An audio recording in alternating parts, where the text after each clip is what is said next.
और फिर ये स्वयं प्रकट हो गया। कौन? इनका पिता, ये सदाशिव बोलते हैं इसको, ये काल ब्रह्म, जिसने गीता का ज्ञान दिया। अब यहां देखिए, हम जो आपको दिखाया था, फिर देखिए, ये पृष्ठ 17 पे विद्वेश्वर संहिता भाग 1 अध्याय 9 पर नंदीकेश्वर बोले, इस प्रकार भगवान ने उन नम्र हुए ब्रह्मा और विष्णु पर अनुग्रह करके उनके युद्ध में परस्पर उनकी सेना मारी गई थी, उस सब को यहां देखें, उन दोनों की अज्ञानता और वैर को दूर करने के अर्थ उनसे क्या कहा। भगवान काल भगवान ने, सदाशिव ने क्या कहा कि मेरे सकल और निष्कल यानी साकार और निराकार में भेद से 2 रूप हैं, परंतु और ईश्वर नहीं है, मेरे अतिरिक्त कोई प्रभु नहीं है। इस कारण उनके 2 रूप नहीं हो सकते, पहला सतम रूप और दूसरा पीछे मूर्तिमान रूप धारण किया। इसमें ब्रह्म रूप निष्कल है, ये निष्कल है, निष्फल नहीं, और ईश्वर रूप सगुण है। मेरे ये दोनों रूप सिद्ध हैं, दूसरे किसी के नहीं हो सकते। इस कारण तुम दोनों को अथवा दूसरों को ईश्वरत्व की प्राप्ति नहीं हो सकती। तुमने जो अज्ञान से अपने को ईश माना, तुमने अज्ञान से अपने को ईश यानी भगवान माना, यह बड़ा अद्भुत हुआ। उसके दूर करने को ही मैं रण स्थान में आया। अब तुम दोनों अभिमान त्याग कर मुझ ईश्वर में अपनी बुद्धि लगाओ। मेरे प्रसाद से लोक में सब अर्थ प्रकाश होते हैं।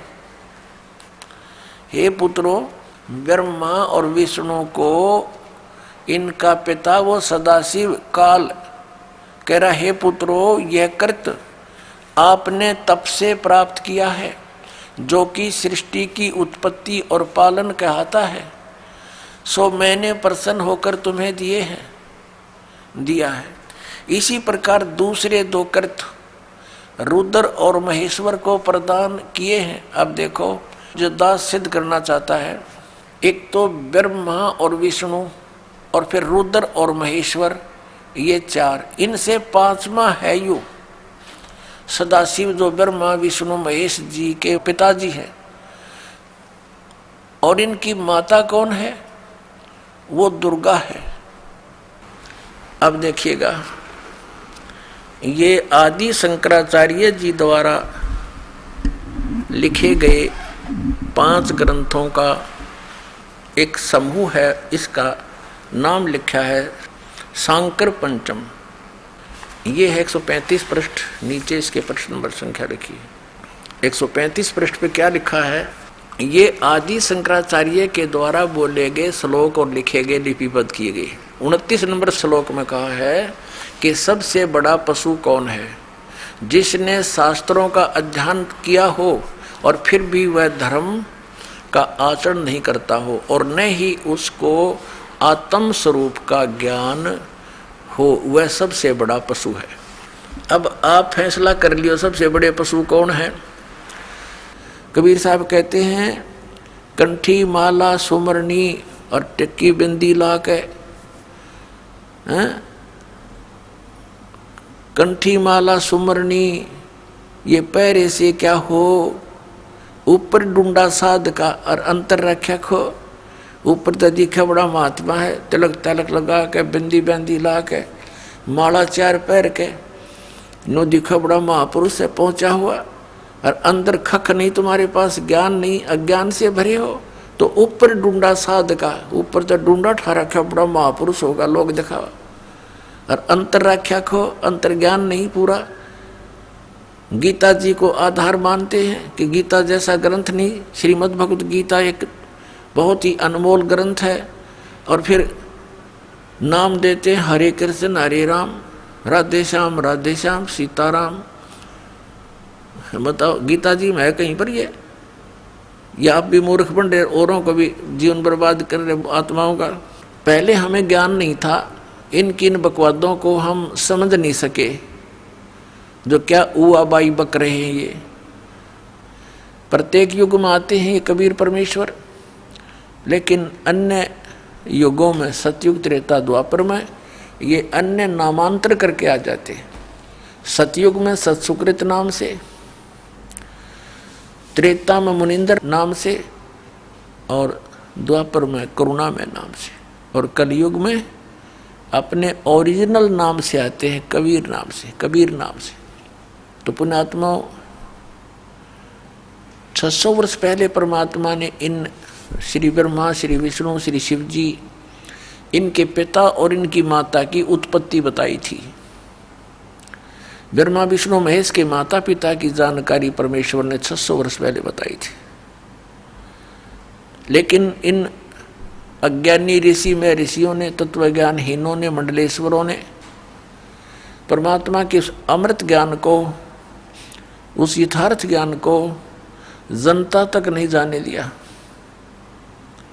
और कहते रहे कबीर झूठ बोलता है, ये अशिक्षित है, ये क्या जाने भगवान के बारे में, ये क्या जाने वेदों और गीता और पुराणों के बारे में, क्योंकि इसको अक्षर ज्ञान नहीं, ये संस्कृत भाषा से परिचित नहीं। और वो मंडलेश्वर केवल संस्कृत भाषा से तो परिचित थे, लेकिन अध्यात्म ज्ञान शून्य था उनका। अब हमारे सामने एक प्रॉब्लम अड़ी रही, वो एक बात कह दिया करते थे कि कबीर दानक है, दुल्हा है, ये शिक्षा का अधिकारी भी नहीं है, ये कहाँ से जान सकता है पुराणों और कुरान को, वेद और गीता को, ये सब झूठ बोलता है। ये जो कह रहा है कि तीन देव की जो करते भक्ति उनकी कदे न होवे मुक्ति।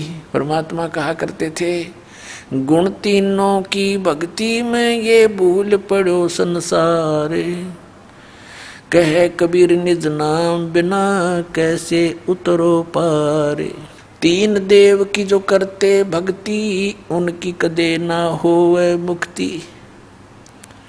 600 साल पहले परमात्मा कहा करते, इन तीन देवताओं की, श्री रजगुण ब्रह्मा, सतगुण विष्णु, तमगुण शिव जी की जो भक्ति करते हैं, इनका कभी मोक्ष नहीं हो सकता। इस बात से अक्षुब्ध होकर के हिंदू धर्म के गुरुओं ने उस परमेश्वर का घोर विरोध किया और करवाया, जनता को बरगला कर कि कबीर झूठा है, ये झूठ बोलता है।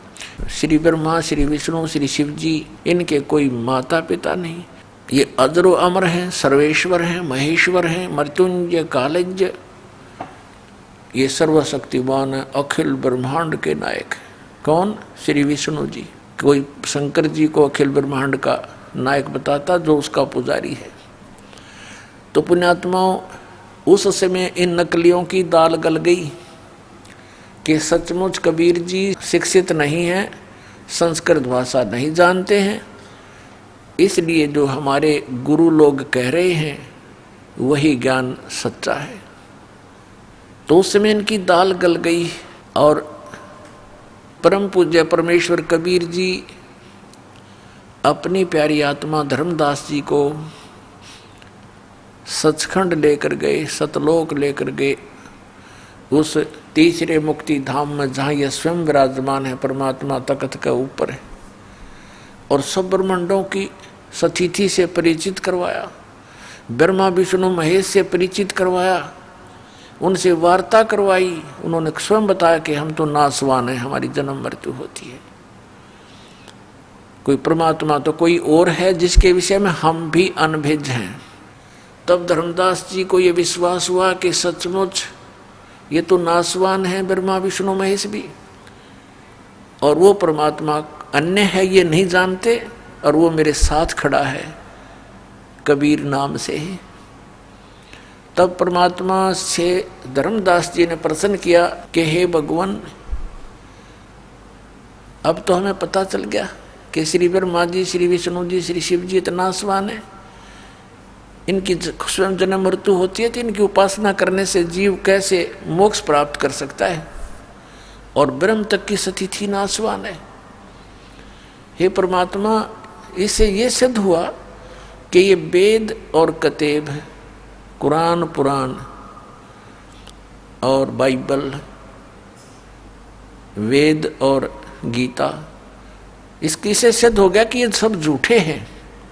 तब परमेश्वर ने कहा था, वेद कतेब झूठे नहीं भाई, झूठे हैं जो समझे नहीं।